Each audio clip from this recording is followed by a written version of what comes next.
que os irmãos me ouçam e considerem, né, junto ao Senhor, o que a gente vai trazer hoje aqui. Evangelho de Lucas, capítulo 24, versículo 49. Quem achou, diga amém. Eu ainda estou transitando entre a ARA e a NAA. Aqui na ARA está dizendo assim: eis que envio sobre vós a promessa de meu Pai. Permanecei, pois, na cidade, até que do alto sejais revestido de poder. Vamos ler juntos, mais uma vez? Eis que envio sobre vós a promessa de meu Pai. Permanecei, pois, na cidade, até que do alto sejais revestidos de poder.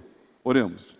Senhor, em nome de Jesus, fala conosco, ilumina os olhos do nosso coração, desperta-nos, Senhor. Enquanto te adorávamos, o Senhor recebia a nossa adoração. Agora, nós queremos ouvir a Tua voz na pregação da palavra. Nossos ouvidos estão atentos, nosso coração está aberto. Nós não viemos aqui ouvir um homem, não viemos aqui ouvir opinião humana. Nós viemos aqui para ouvir a Tua voz, Senhor. E nós pedimos, segundo as Tuas misericórdias, fala conosco. Desperta-nos, Senhor. Orienta-nos, Senhor. Nós pedimos e pela fé, agradecemos no nome de Jesus. Me usa, Senhor, que no compartilhar disso que tem incomodado a minha vida e o meu coração, que também passe a incomodar a vida do meu irmão e o coração também de cada um de nós. É a nossa oração em nome de Jesus. Amém.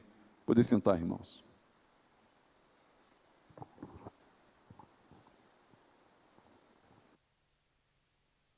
Amados irmãos, tem pairado no meu coração, não somente no meu, mas no coração de muitos. E hoje aqui, antes da ceia, eu quero dividir com os irmãos essa preocupação que tem, né, pairado no meu coração. Eu queria que nós todos, como um só, nós também passássemos a nos preocupar com esse tema, com essa temática que eu compartilho com os irmãos. Nós estamos correndo um sério risco, irmãos, de nós, como igreja, nós vivermos mais como um clube, mais como um ajuntamento que para e canta alguns corinhos, lê alguns textos, depois vai embora para casa. Nós temos corrido o risco de nós vivermos de uma forma, veja, é um contraponto que eu faço aqui com espiritual e natural, ou sobrenatural e natural. Então nós estamos correndo o risco de vivermos de forma natural. Nós que, irmãos, nós que vivemos entre o sobrenatural e o natural, estamos esquecendo o sobrenatural e vivendo só de forma natural. Nós que estamos vivendo, esquecendo a parte espiritual e vivendo como se a vida, né, se limitasse apenas a esse mundo. E nós não podemos viver a vida de forma natural, no sentido de não ser espiritual, no sentido de não ser sobrenatural, sem perceber, sem discernirmos e sem fazermos uso dos recursos espirituais e transitarmos nesse mundo espiritual. Há pessoas hoje encarando a vida de forma apenas natural. Relacionamentos, doenças, dinheiro, emoções. Quando tem problemas relacionais, elas dizem, isso aqui é só relacionamento, não tem nada a ver com a vida espiritual. Quando tem problemas no casamento, não, isso aqui não tem nada a ver com vida espiritual. E aí nós criamos departamento e secularizamos a nossa vida. Quando entramos num ambiente como esse aqui, nós adotamos ou apertamos o botão da espiritualidade. Mas quando nós saímos daqui, nós não mais fazemos isso. Tratamos o nosso trabalho de maneira secularizada. Há um chavão, inclusive, de alguns cristãos que dizem, olha, vida espiritual é vida espiritual, negócio é negócio, é outra história. Como se o mundo, a vida espiritual, não devesse englobar absolutamente. E com isso, nós temos, irmãos, enfraquecido e empobrecido o nosso cristianismo, a nossa vida de fé, o evangelho que nós adotamos. Por exemplo, nós olhamos para doenças e nós tratamos apenas como doença, não mais oramos pelo enfermo. Antes, quando alguém estava doente, a primeira coisa que nós fazíamos era orar. Agora, a primeira coisa que a gente faz é procurar um médico. Não que o médico não deva ser procurado, obviamente deve, mas não tem oração? E com isso, irmãos, nós olhamos para as demais áreas da nossa vida, olhamos para as nossas crises e procuramos logo, não que não devamos, ela tem o seu lugar, mas uma solução terapêutica, uma solução psicológica. Mas não adentramos no quarto da oração, do jejum, e ali nos colocamos diante do Senhor para clamar a Deus, para buscar ao Senhor. Então nós estamos nos secularizando e abdicando, renunciando essa vida sobrenatural, essa vida, né, de poder. Temos ou conhecemos alguém que tem disfunções, né, e nós psicologizamos. Nós, nos problemas financeiros, nós olhamos para as crises financeiras e nós, bom, agora eu vou trabalhar mais, eu vou arrumar um empréstimo, mas não consagramos a nossa vida financeira e não olhamos para o Senhor dizendo: Senhor, o que Tu queres falar comigo acerca, ou nesse episódio que está na minha vida? E aí nós nos acomodamos ao mundo natural e não reagimos a absolutamente nada com armas espirituais. Eu não sei o quanto eu e você temos orado, eu não sei o quanto eu e você temos jejuado, eu não sei o quanto eu e você temos adorado em casa, eu não sei o quanto nós temos lido a Bíblia e meditado na palavra de Deus, eu não sei o quanto nós temos estratégias evangelísticas no nosso trabalho. E aí nós, irmãos, vamos nos secularizando.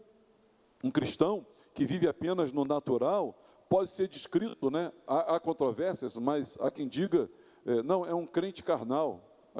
Há quem diga, e eu concordo, que crente carnal não existe. Se é crente, não é carnal. Então é um crente que mais tendencioso para ser um crente natural, não que viva de forma espiritual. Ou é um crente imaturo, ou é um cristão secularizado, ou quem sabe até adormecido espiritualmente falando. E eu queria ler 3 textos com os irmãos, né? Não é uma mensagem expositiva, mas eu queria considerar 3 textos com os irmãos, e o primeiro texto é esse texto de Lucas 24, 49, quando o próprio Senhor Jesus, antes de ser assunto aos céus, e essa palavra que ele deu aqui, Jesus, depois de ressurreto, permaneceu ainda por 40 dias com os discípulos. E no finalzinho desses 40 dias, antes da sua ascensão, ele fez essa promessa: eis que envio sobre vós a promessa de meu Pai. Permaneçam, pois, na cidade até que vocês sejam revestidos do poder que vem do alto. Vale destacar que aqui nós temos a presença da Trindade nesse versículo. A promessa era do Pai, ele seria enviado pelo Filho e seria uma capacitação na pessoa do Espírito Santo. Então nós temos a promessa do Pai, nós temos o envio que é autorizado, né, e viabilizado pela obra do Filho, e nós temos essa capacitação que seria lá no Pentecoste pelo Espírito Santo. Ainda, irmãos, esse texto ele fala sobre Jerusalém, onde eles deveriam permanecer. A cidade, irmãos, que é dito aqui, permanecer na cidade, é Jerusalém. E Jerusalém se tornara muito perigosa. Jerusalém se tornara muito ameaçadora, porque as multidões se voltaram contra Jesus, e também os religiosos, fariseus, saduceus e outras castas, haviam promovido, né, um falso julgamento, e ali Jesus havia sido crucificado. Antes, quando preso numa quinta-feira, logo Pedro negou o Senhor por 3 vezes. E por que Pedro negou? Pedro negou porque ele não queria ter o mesmo fim de Jesus. Achava ele que a sua vida também corria o risco de sofrer o mesmo fim que o seu Senhor. Então ele o nega por 3 vezes porque ele não quer ser preso, ele quer poupar a própria vida. Pedro então nega. A perseguição estava presente, a morte estava avizinhando ali os discípulos. E permanecer na cidade era a pior escolha humana.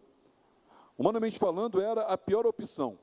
E aí vem Jesus, nesse texto de Lucas 24, 49, diz: eis que envio sobre vós a promessa do meu Pai, permaneçam na cidade, permaneçam na cidade. Permanecer era uma ordem do Senhor, era para não sair. Permanecer era uma ordem, era para não buscar um escape, era para não tomar um rumo de sair. Nós também, irmãos, nós temos uma promessa da parte de Deus, inclusive Joel fala sobre ela se cumpre no Pentecoste, se estende até os nossos dias, que nos últimos dias ele derramaria do seu Espírito Santo sobre toda a carne. Ele empoderaria com a pessoa do Espírito Santo todos aqueles que estivessem aguardando a volta do Senhor. E aqui nós vemos que essa promessa, ela se cumpre no dia do Pentecoste, porque esses aqui permaneceram. E ao terem permanecido, o texto vai dizer, lá em Atos capítulo 2, que por volta das 9 horas da manhã, o Espírito Santo é derramado sobre eles e eles recebem esse poder. O texto diz que Jesus os conclama a permanecerem na cidade até que vocês sejam revestidos de poder. Esse até que sejam, ele é um texto que está dizendo que não foi dado um prazo. Jesus não datou, momento específico que o Espírito Santo seria derramado. Esperar e dali não sair enquanto isso não acontecesse. Não sabiam quando. E o texto diz que eles perseveravam unidos, unânimes, em oração. Eles não sabiam, mas acabaram esperando por 10 dias. Desde o dia que Jesus foi assunto aos céus até o dia do Pentecoste, foram 10 dias. Eles não sabiam que ia esperar 10 dias, eles estavam dispostos a esperar 30. Eles estavam dispostos a permanecer esperando. Mas no 10º dia, o Espírito Santo fora derramado sobre a vida deles. E a promessa que o Senhor fez é que eles seriam revestidos, diz esse versículo, até que sejam revestidos do poder que vem do alto. É um revestimento prometido. Ele é dado pelo Espírito Santo, na pessoa do Espírito Santo, na habitação do Espírito Santo, no poder do Espírito Santo. Essa promessa se cumpriria na vida deles. Irmãos, nós sofremos muito. Nós sofremos mais do que deveríamos.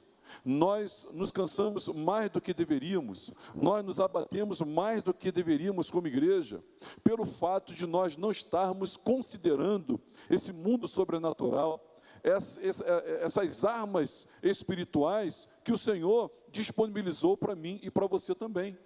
Nós não podemos, irmãos, viver uma vida de forma natural sem considerar o céu que está presente aqui, a presença do Senhor que é presente no nosso meio, a habitação do Espírito Santo, os meios de graça que são a oração, a adoração, o jejum. Nós não podemos desconsiderar essas coisas.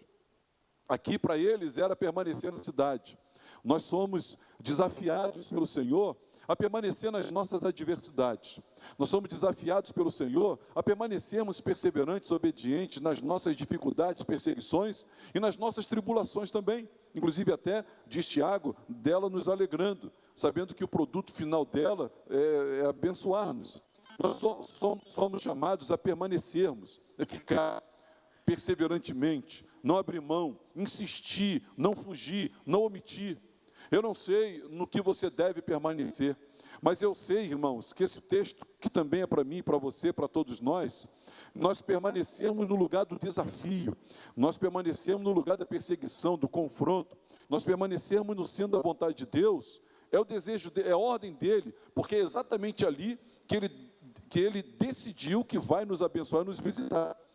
O Espírito Santo não seria derramado em Samaria, não seria derramado na Judéia, não seria derramado em Cafarnaum, não seria derramado em Betsaida, não seria derramado em Corazim, não seria derramado em Decápolis, em Gadara, não seria derramado. O Espírito Santo seria derramado em Jerusalém. Era a cidade, era o local de desafio. Nós, irmãos, nós somos tanto antropocêntrico, nós somos tão hedonistas que nós dizemos, bom, eu estou à busca de solução, pastor, estou em busca do meu conforto. Então, qualquer coisa que nos traga desconforto, qualquer coisa que nos desafie, nós logo tentamos nos desvencilhar. E nós não olhamos para o céu e dizemos, Senhor, Tu tens um plano nisso na minha vida? Tu tens um plano nessa perseguição que eu estou sofrendo no trabalho? Tu tens, Senhor, uma intenção nessa dificuldade que eu estou atravessando? Nós nem consideramos isso, irmãos. Nós logo tratamos de considerarmos uma rota de fuga para nós termos logo uma vida melhor, uma vida mais folgada, uma vida mais prazerosa, uma vida mais confortável, uma vida mais próspera e uma vida mais saudável. Logo nós consideramos isso. E não olhamos para o céu dizendo, Senhor, Tu tens um propósito nisso? Nesse texto aqui, irmãos, a cidade era Jerusalém. E o perigo era iminente. A morte estava vizinhando todos. A ameaça era latente. Mas ainda assim, Jesus disse, permaneçam na cidade. E por quanto tempo? Até que tem uma promessa. Quem crê que Deus, Ele cumpre a sua promessa, diga amém. Ele cumpre a sua promessa. E quem crê que Deus tem o melhor tempo determinado para todo propósito debaixo do céu, também diga amém. Se Ele tem, e se Ele cumpre, e se Ele tem o melhor tempo, permaneça até que. Permaneça até que esse poder, ele venha revestir você. Parece, irmãos, que nós, na verdade, não consideramos sermos revestidos pelo poder de Deus, e nós nos revestimos da nossa humanidade, dos nossos recursos. Não, eu vou me preparar para essa situação. Não, eu vou ser previdente aqui nessa situação. Não, eu vou fazer um estudo dessa área aqui. Não, eu vou considerar fazer assim, assado, e nós vamos nos revestindo de recursos, de uma armadura humana, de um soldo completamente humano. Mas a proposta do texto, meus irmãos, e é claro aí, que ele diz, olha, até que vocês sejam revestidos do poder. Esse poder, meus irmãos, ele não vem do banco, esse poder, ele não vem da psicologia, esse poder não vem da nossa experiência, é um poder que vem do alto. É um poder que vem do alto. Meus irmãos, será que a gente chega num culto como esse, considerando o fato de que nós precisamos olhar para Jesus e dizer, Senhor, eu preciso desse poder que vem do alto. É do alto que vem esse poder, ou seja, é do reino de Deus, é do trono de Deus, é a mando de Deus, nós precisamos. Ah, irmãos, eu faço um apelo aqui, em nome de Jesus, pelas misericórdias de Deus. Você que é membro dessa família, por favor, não considere continuar levando a sua vida de forma natural, em detrimento da espiritual. Não considere continuar levando a sua vida de forma natural, em detrimento do sobrenatural. E não considere levar a sua vida de forma humana, humanista, no sentido de você se preparar para todo o enfrentamento da vida, no sentido de você encarar todas as lutas, que são inerentes à nossa existência, apenas se habilitando, se qualificando como um ser humano qualquer, agindo como um muçulmano deve agir também. Eu vou me preparar agora para essa crise que vai acontecer. Não, agora eu vou preparar o meu casamento. Não, agora eu vou treinar meu filho, fazendo de forma humana, sem olharmos para o céu, aliançados com Jesus, e dizemos, Senhor, a promessa, eu preciso do revestimento do poder que vem do alto.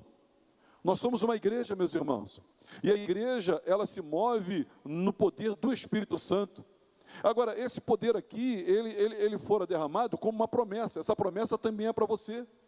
Por isso, irmãos, muitos de nós estamos muito cansados, muito abatidos, desanimados, porque nós estamos enfrentando no nosso próprio braço, estamos enfrentando a vida na nossa própria força, destituídos ou esquecendo-nos do poder do Espírito Santo. E essa promessa, ela continua para a minha vida e ela continua para a sua vida também. O Senhor Jesus só derramaria a promessa lá em Jerusalém. E foi no dia de Pentecostes que ele fez isso. Eu quero dizer para você que esse poder de Deus, ele é derramado segundo a promessa de Deus, diz o texto, segundo a nossa obediência de permanecermos. Então, pastor, eu preciso desse poder do alto, como é que eu consigo? Creia que ele é para você, creia que é uma promessa, creia que Deus vai cumprir essa promessa, mas creia que ele é fruto, recebê-lo, é fruto de estar onde Deus quer que você esteja. É fruto de você estar onde Deus quer que você esteja. Considere não se movimentar, não fugir, não se esquivar. Considere não sair de onde você está e ouvir a voz de Deus dizendo, Senhor, eu posso me mover? É para eu sair? O Senhor tem um plano aqui para mim? O Senhor quer que eu permaneça? Hoje, meus irmãos, em nome de Jesus, eu não sei para quantos e nem para quem, mas eu vim dizer para você, permaneça. Permaneça no centro da vontade de Deus, permaneça enfrentando essa luta, permaneça perseverante nessa tribulação, permaneça diante desse desafio. Se Deus lhe colocou aí, não fuja. Assim como Jesus, irmãos, em Lucas 24, 49, diz para os discípulos, permaneçam em Jerusalém. Hoje nós estamos ouvindo da parte do Espírito Santo, permaneça obediente, permaneça no centro da vontade de Deus. Até quando, pastor? Até que ele tem um dia certo e ele vai cumprir. Até que ele tem um dia certo e ele vai cumprir. Até que do alto nós sejamos, irmãos, revestidos de poder. Uma igreja sem poder, meus irmãos, uma igreja sem poder, ela não tem como enfrentar o mundo espiritual, as hostes do mal. Uma igreja sem poder, ela recua em meio às crises. Uma igreja sem poder, ela não resiste às perseguições. Uma igreja sem poder, ela não tem consistência para permanecer de pé diante dos ventos da vida. Uma igreja sem poder é uma igreja frágil. É uma igreja frágil. Ela pode ter 10 mil membros, mas se ela não tem poder, ela é uma igreja frágil. Ela pode ter 5 membros, meus irmãos, mas se elas tiverem essas 5 membros unânimes, aguardando e sendo visitadas por esse poder, é mais poderosa do que qualquer igreja de 30 mil membros. A intenção hoje aqui, nesse diálogo, nessa conversa, é pedir a você que permita-se ser despertado pelo Espírito Santo para essa necessidade de nós não vivemos de forma natural, olhando a vida na perspectiva humana como uma pessoa qualquer. Irmãos, nós somos o organismo vivo, nós somos o corpo de Cristo, nós somos um milagre, nós somos, irmãos, o exército de Deus, nós somos sacerdócio real, nós somos nação santa, disse Pedro, e nós precisamos atentar para isso. O Espírito não se procuraria, não seria derramado em outro lugar, e nós não conseguiremos sobreviver aos ataques do mal, às perseguições do mundo e ao poder do pecado, se nós não formos pelo Senhor habitados e empoderados. Nós não vamos conseguir. Nós não vamos conseguir. Quantos já não estão no nosso meio? Quantos que estavam no aprisco hoje já não estão mais? Nós precisamos permanecer no centro da vontade de Deus. E é ali, exatamente ali, que Ele nos capacita. Os discípulos, esses irmãos, foram revestidos. E eles se tornaram outras pessoas. Agora passaram a ter uma ousadia sobrenatural que até então não possuíam. E olha que Jesus já havia sido ressuscitado, e olha que Jesus já havia sido assunto aos céus. Mas essa promessa de poder, ela não havia se manifestado ainda na vida dos discípulos. Eles passaram uma compreensão da Escritura completamente mais aprofundada. Eles passaram a olhar para as Escrituras de outra forma, principalmente acerca da ressurreição, da vida eterna e do poder do Espírito Santo. Eles passaram a ter uma unidade de amor sacrificial. Eles passaram a ter um testemunho poderoso e frutífero também, porque eles aguardaram, irmãos, nem sabiam como, nem sabiam o que, mas eles aguardaram. E nós precisamos disso. Nossos cultos de oração, de todas as igrejas da nossa nação, são os menos assistidos, porque nós não consideramos, irmãos, que a oração traz o céu para a terra. A oração traz o sal para a terra. A nossa adoração, ainda tímida, irmãos, porque nós não nos lembramos que a adoração nos leva ao céu. E também o nosso jejum, irmãos, ele tira a terra de dentro de nós para que o céu tenha mais espaço. Com isso, nós provamos daquilo que temos e temos a provar. Nós não provamos daquilo que deveríamos provar. Com isso, a oração, irmãos, é esse meio onde Deus se manifesta na minha e na sua vida. Quando oramos, o céu se abre. Quando oramos, o céu desce à terra. Quando adoramos, nós chegamos ao céu, não leva ao céu. O jejum tira de dentro de nós esse mundo e o reino de Deus ganha espaço sobre nós. Nós precisamos disso, irmãos. O texto, eu queria ler um segundo texto com os irmãos, de Atos capítulo 10, verso 38. Ele vai dizer assim: como Deus ungiu a Jesus de Nazaré com o Espírito Santo e com poder, o qual andou por toda parte, fazendo bem e curando a todos os oprimidos do diabo, porque Deus era com ele. Vou ler de novo, Atos 10, 38. Como Deus ungiu a Jesus de Nazaré com o Espírito Santo e com poder, o qual andou por toda parte, fazendo bem e curando a todos os oprimidos do diabo, porque Deus era com ele. Aqui eu quero ressaltar que o texto diz acerca de Jesus sobre duas coisas: o Espírito Santo e com poder. Ou seja, ele fora ungido pelo Espírito Santo e ungido com poder. Com o Espírito Santo com poder. Porque, irmãos, porque uma coisa complementa a outra. Espírito sem poder, nós temos uma devoção sem impacto. Uma devoção sem brilho, sem impacto, sem ser externada. E também quando nós temos poder sem o Espírito, nós temos uma força sem direção, nós temos uma autoridade sem caráter. E Jesus, irmãos, que é modelo, é paradigma para nós, para mim e para você, ele foi ungido com o Espírito Santo e com poder. Você pode dizer isso? Com o Espírito e com poder. Com o Espírito e com poder, Jesus fora ungido. E o texto diz que também os apóstolos, irmãos, eles receberam o Espírito Santo, lá em Atos, e também o poder do Espírito Santo. Nós, irmãos, somos habitados pelo Espírito Santo. Precisamos ser capacitados pelo Espírito Santo e nós precisamos receber o poder do Espírito Santo.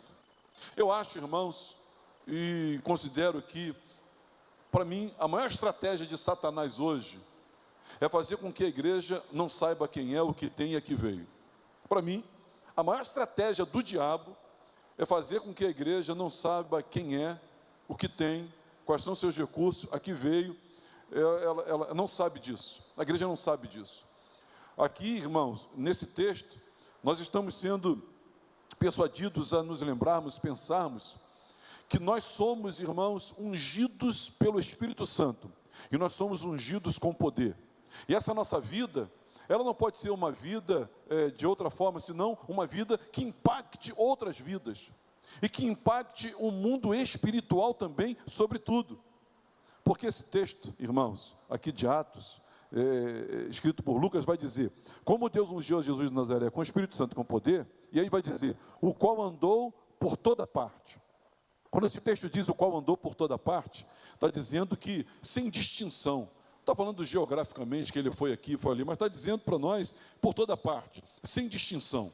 A quem quer que seja, Jesus andou fazendo bem e curando todos os oprimidos do diabo. Veja aqui, irmãos, os sintomas, ou os efeitos, ou as comprovações de uma vida, de uma igreja, que ela é ungida pelo Espírito Santo e ungida com poder, é que ela olha para a sociedade sem distinção alguma, e em qualquer parte ela passa, e ela vai fazendo bem, e curando todos os oprimidos do diabo. Essa questão aqui de fazendo bem, né, nós passamos a ser abençoadores dos necessitados, abençoadores dos carentes, abençoadores dos angustiados. Nós passamos a abençoar pessoas, e também de forma espiritual, sobrenatural, nós encaramos um mundo maligno, que disse Paulo aos Efésios, essas artimanhas malignas, esses demônios que agem na vida de famílias, pessoas, crianças, casamentos, filhos, sociedades, etc. Nós passamos a impactar, a inibir, a coibir esse mundo maligno que por aí existe. Isso é igreja. A pergunta que não quer calar é o quanto nós, irmãos, consideramos viver essa dinâmica sobrenatural de sermos ungidos pelo Espírito Santo, sermos ungidos com o poder do Espírito Santo, e nós, Senhor, saímos sem fazermos acepção, indistintamente saímos fazendo bem às pessoas e curando pessoas oprimidas do diabo, e libertando gente que está cativa por Satanás. Veja aqui, irmãos, nós olhamos então para esse mundo, já que nós nos secularizamos, já que nós levamos uma vida muito natural, de forma pejorativa eu estou dizendo, uma forma muito humana, pejorativamente estou falando, e nós não consideramos que nós somos instrumento de Deus para libertação, e nós não consideramos que nós somos instrumento de Deus para fazer o bem, e nós não consideramos que nós somos instrumento de Deus, irmãos, para destruir as obras do diabo, porque Jesus já nos deu toda a autoridade que Ele tem nos céus e na terra. Ele deu para nós pisarmos na cabeça da serpente e da áspide, e hoje pessoas que se acham oprimidas, cativas e possessas, elas podem sim por nós serem libertas, assim como Jesus aqui saiu andando por toda parte, fazendo bem, curando todos os oprimidos do diabo. Por que Jesus fez isso, diz o texto? Porque Deus era com ele. Assim também nós, irmãos, quem crê que Deus é conosco, diga amém. Deus é conosco, mas olha, nós nos secularizamos tanto que nós dizemos, bom, Deus é comigo, olha como eu sou abençoado. Deus é comigo, olha como é que a minha vida está dando certo. Deus é comigo, olha como meu casamento é legal. Deus é comigo, então nós nos colocamos no centro e achamos que Deus está aí apenas para nos beneficiar. Não, irmãos, nós somos uma igreja militante, nós somos uma igreja missionária, nós somos uma igreja trabalhadora, nós estamos aqui como igreja para trabalhar. E aí, porque Deus era com ele, ele indistintamente fazia o bem a todos e curava os oprimidos do diabo. E se Deus é conosco, o que temos feito? E se Deus é conosco, o que temos feito? E se Deus é conosco, como é que está o nosso enfrentamento para as lutas da vida? Você enfrenta os problemas com oração? Você enfrenta os problemas com jejum? Você enfrenta os problemas com adoração, com comunhão, com o joelho no chão, com quebrantamento? Você enfrenta problemas confessando pecados? Esse é um outro assunto. Nós olhamos para a vida e coisas dão certo, coisas dão erradas, coisas estão emperradas, coisas não vão para frente, relacionamentos que estão emperrados, corações empedernidos, e a gente não considera, será que é um pecado? Será que existe um comportamento meu que está afetando o céu? A gente não considera mais isso. Nós psicologizamos, nós fazemos relações interpessoais, analisamos qual é o perfil temperamental, psicológico da pessoa, e ela não está se encaixando com a gente. E nós não consideramos nos humilharmos e pedimos Deus transformação. Meus irmãos, nós estamos afastando do mundo de Deus, do mundo sobrenatural. Nós estamos desconsiderando o céu e todos os poderes que dele advêm. E o nosso armamento, as nossas armas espirituais, nós estamos esquecendo isso. Por isso, muitos de nós estamos sofrendo muito com alguns problemas, porque nós estamos encarando humanamente falando apenas. Vida material, encaramos humanamente falando. Nós não englobamos tudo. Relacionamentos, nós não estamos encarando de forma espiritual e fazendo uso dos recursos que o céu tem para nós. Esses discípulos, irmãos, lá de Lucas 24, 49, eles estavam no momento crítico e Jesus disse para eles: permaneçam até que do alto vocês sejam revestidos de poder. E veio sobre eles um revestimento de poder. Esse texto de Atos 10, no versículo 38, mostra para nós que, assim como ele, nós também, nós somos habitados pelo Espírito Santo, com o Espírito Santo, mas com poder também. Será que, irmãos, já não nos incomoda mais não sermos considerados pessoas cheias do Espírito Santo? Será que não faz mais para nós diferença alguma, desde que digam que nós não somos outra coisa senão cristãos, mas não somos cheios do Espírito Santo? Será que alguém já chamou você do Espírito Santo, cheio do Espírito Santo? O capítulo 6 do livro de Atos fala: escolhei dentre vós homens de boa reputação, cheios de sabedoria e cheios do Espírito Santo. Escolha entre vocês pessoas cheias do Espírito Santo. Será que se nós escolhêssemos pessoas entre nós aqui, nessa pequena comunidade, gente cheia do Espírito Santo, será que você seria visto como alguém que é cheio do Espírito Santo e de poder? Será que isso aconteceria? A verdade é, irmãos, que isso não se dá somente conosco, mas isso é uma avalanche, é uma pandemia que está varrendo essa nossa... onde nós estamos nos secularizando, nos tornando pessoas naturais e nos afastando das questões sobrenaturais, das questões miraculosas de Deus na minha e na sua vida também. Há uma promessa, irmãos, de uma vida sobrenatural. E essa promessa, essa vida é uma pessoa que nos confere um poder. É um membro da Trindade que nos confere um poder. Como diz Francis Schaeffer, é o Deus esquecido por nós, é o Espírito Santo, Deus esquecido, que em nós habita, mas por nós é ignorado. Essa vida, irmãos, essa vida de poder, essa vida cheia do Espírito Santo, ela, em primeiro lugar, ela impacta as nossas vidas.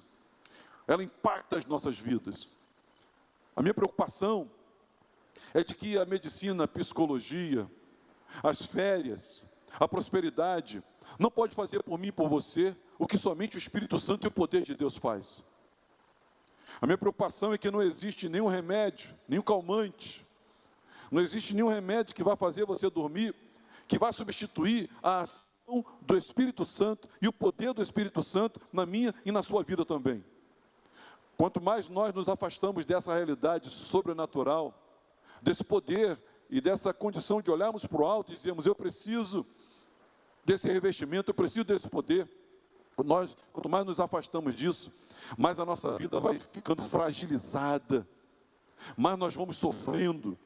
Você já se deu conta de quantas pessoas angustiadas, deprimidas, desanimadas, de quantas pessoas anuladas, de quantas pessoas entristecidas, de quantas pessoas enlutadas longamente por muito tempo? Você já notou? A impressão que se dá é que nós nos esquecemos do céu, do Espírito Santo, do poder do Espírito Santo, de olharmos para o alto, de permanecermos na nossa Jerusalém, até que sejamos revestidos de poder. Nos esquecemos disso. Ignorando completamente isso, nos habilitamos apenas humanamente e com a força do nosso próprio braço queremos dar conta da nossa vida. Com isso, irmãos, não são muitos que são fracos, doentes, e não são poucos que dormem, porque não consideram o arrependimento, não consideram que a nossa vida, irmãos, ela é afetada pelo céu e o nosso proceder afeta também o céu. Primeiro, a nossa vida é impactada. Os discípulos tiveram suas vidas impactadas. O medroso fora por Deus encorajado. Aquele que negou, agora assume publicamente diante das autoridades e de várias nacionalidades. Às 9 horas da manhã, ele toma a palavra, ele é Pedro, e ele anuncia que quem está acontecendo ali é uma profecia. E ele, em outras palavras, ele diz: agora vocês estão fritos, porque esse Jesus a quem vocês crucificaram, Deus fez dele Senhor e Cristo, e vocês vão prestar contas a ele. E é outro Pedro. O que aconteceu com ele?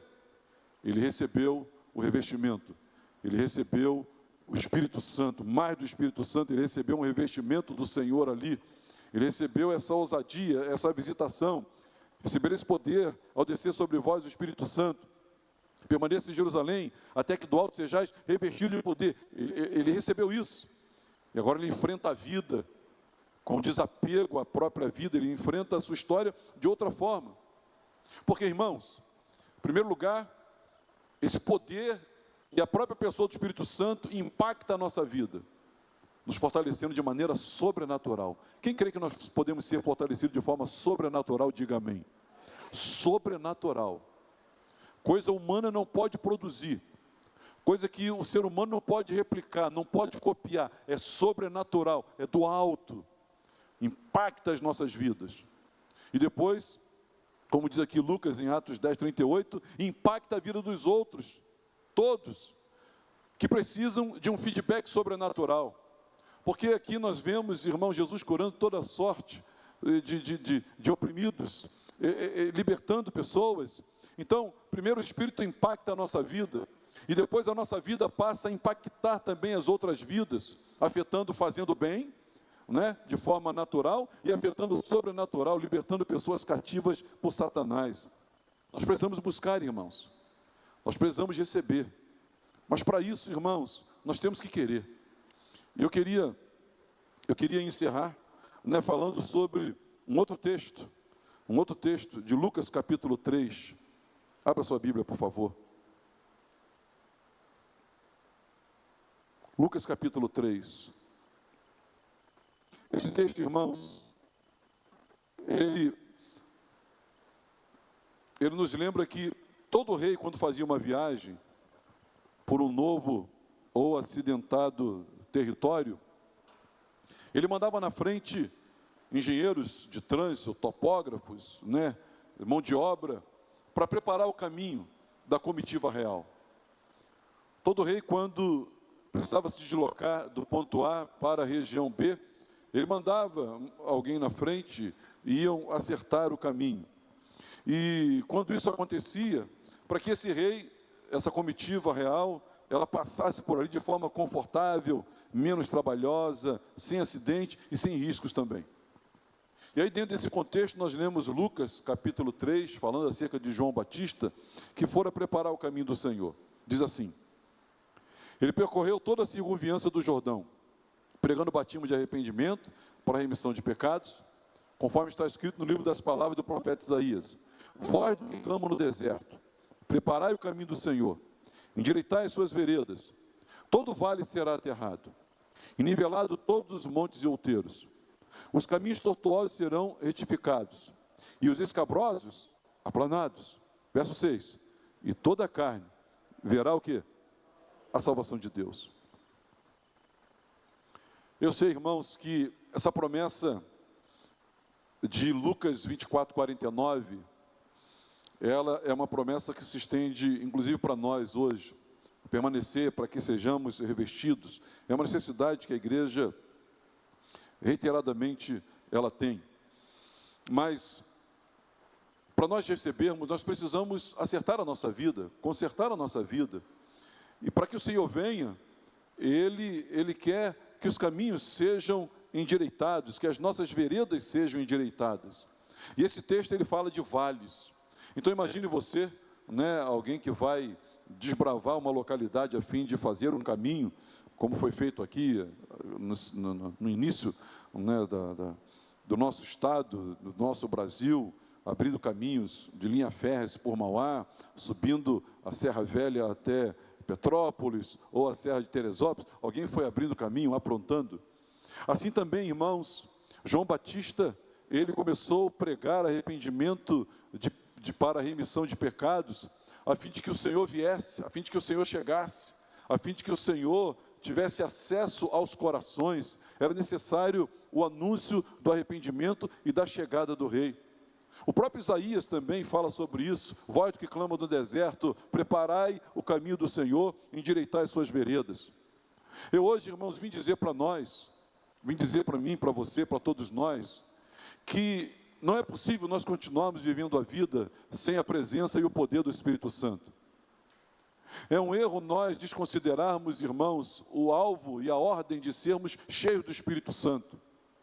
E nós, irmãos, não militarmos nesse mundo sobrenatural, nesse mundo divino, faz de nós então uma igreja secularizada, uma igreja que não considera o espiritual, o sobrenatural, e vive com a sua própria força, com os seus próprios recursos, com o seu próprio jeitinho.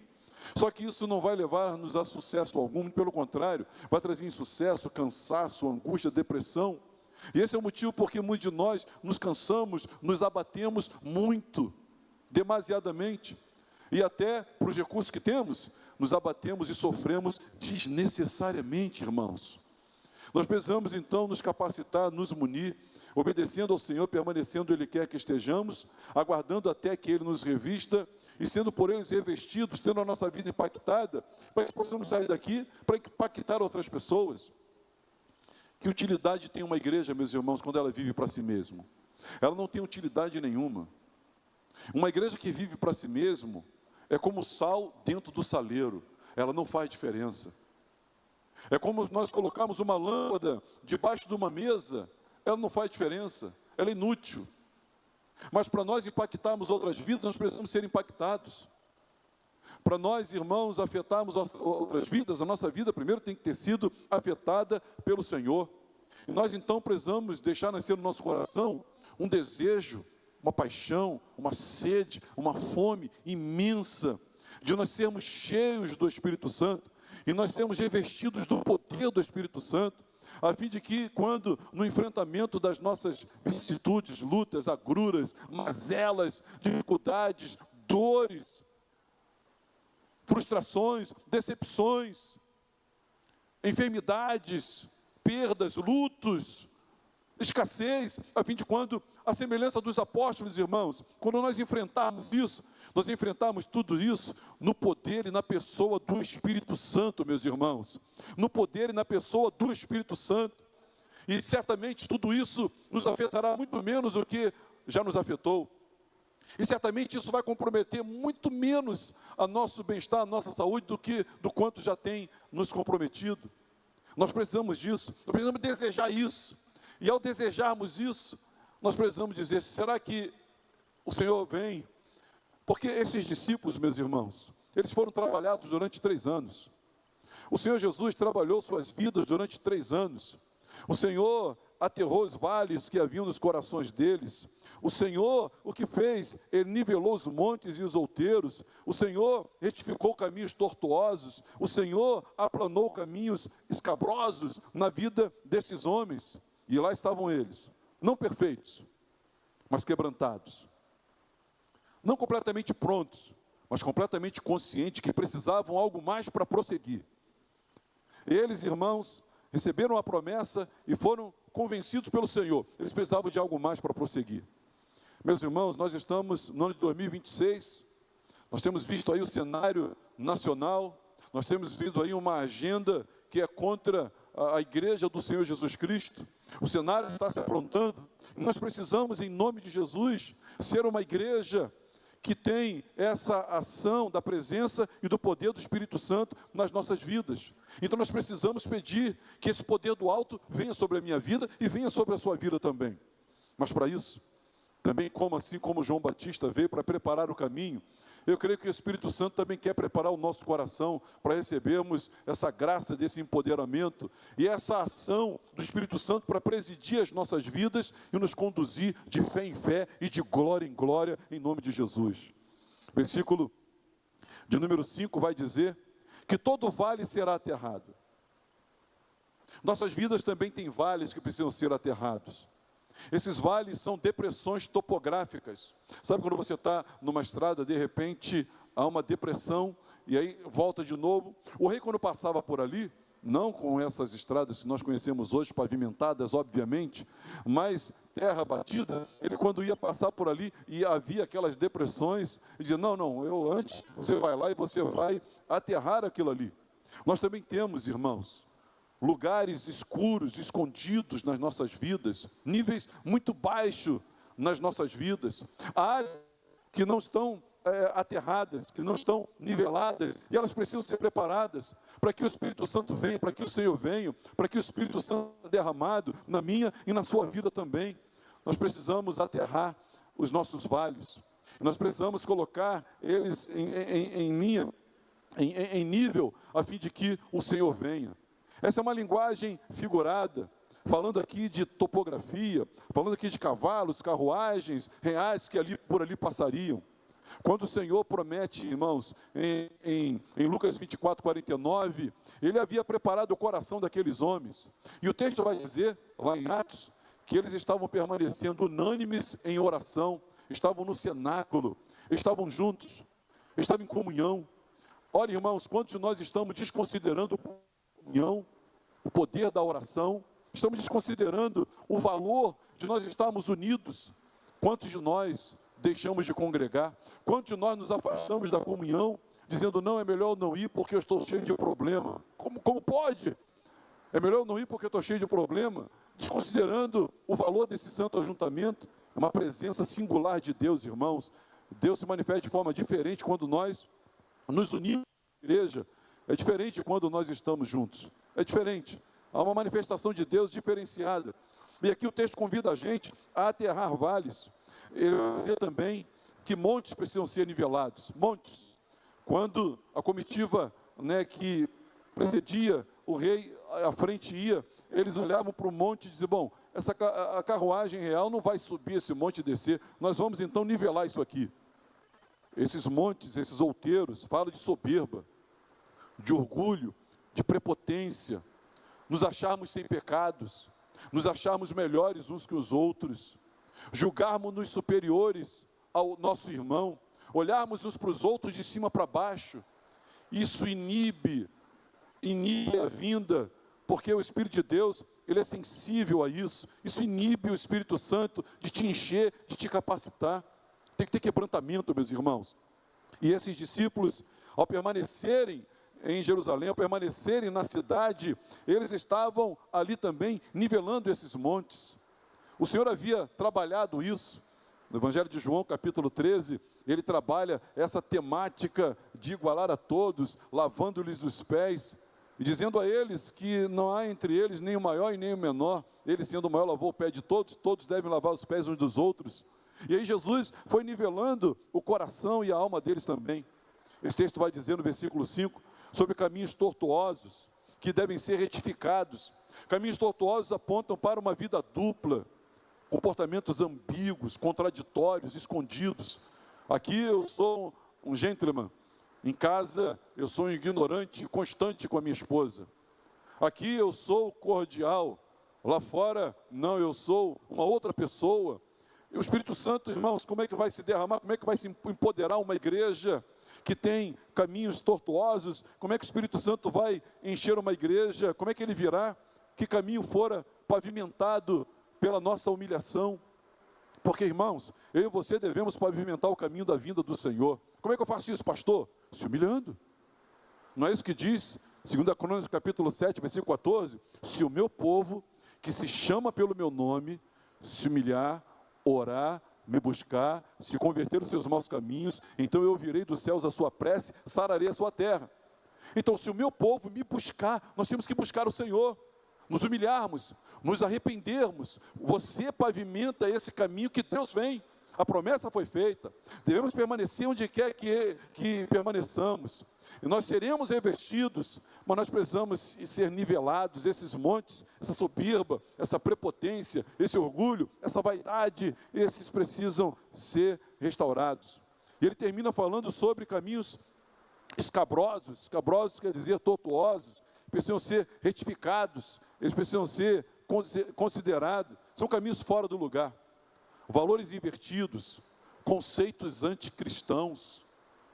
Confessam Jesus, deveriam ter a Bíblia como sua regra de fé e prática de vida, mas fazem postagens, considerações completamente antibíblicas, caminhos escabrosos, precisam ser aplanados. Precisam ser aplanados, sabe, uma plana, precisa ser aplanados esses caminhos, esses valores invertidos, conceitos anticristãos. Irmãos, em nome de Jesus, nós somos uma igreja, nós não somos uma organização, nós somos um organismo vivo, espiritual. Então, nós precisamos considerar, o apóstolo Paulo, falando aos Coríntios, capítulo 10, versículo 4, ele vai dizer assim: porque as armas da nossa milícia não são carnais, e sim poderosas em Deus para destruir fortalezas, anulando sofismas. Olha, eu e você, como igreja, se nós desconhecermos, ignorarmos ou nos esquecermos da pessoa do Espírito Santo e do poder do Espírito Santo, nossa vida não será impactada, transformada. E nós vamos estar à mercê dos sofrimentos da vida. Na verdade, para vexame e para vergonha nossa, nós vamos sofrer como quem sofre quem não conhece o Senhor. Nós vamos ser atingidos, quando atingidos, nós também vamos ter os mesmos desdobramentos de quem não conhece o Senhor. Os discípulos, eles estavam amedrontados, a multidão estava acuada também, mas depois de terem sido visitados pelo Espírito Santo, revestidos pelo Espírito Santo, suas vidas mudaram completamente. Então, quando nós, irmãos, não temos essa consciência, nós nos secularizamos, nós tornamos cristãos naturais, ou cristãos apenas racionais, encaramos tudo com a razão, e não consideramos o sobrenatural de Deus.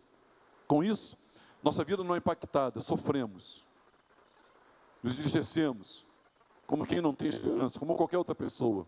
Mas, irmãos, quando nós somos visitados pelo Espírito Santo de Deus, e quando nós somos revestidos pelo poder do Espírito Santo de Deus, meus irmãos, os problemas que nos afligiam, nos afligem tanto mais.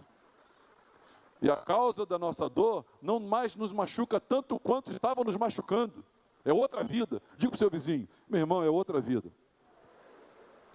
A igreja não usa, ou não acredita, ou não sabe do poder que deve usufruir e da pessoa do Espírito Santo que deve conviver. A igreja não considera isso.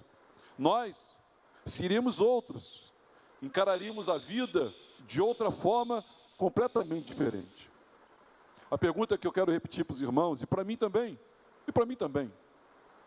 como igreja, vamos ser sinceros, não vamos perder tempo hoje aqui. Somos conhecidos por pessoas cheias do Espírito Santo.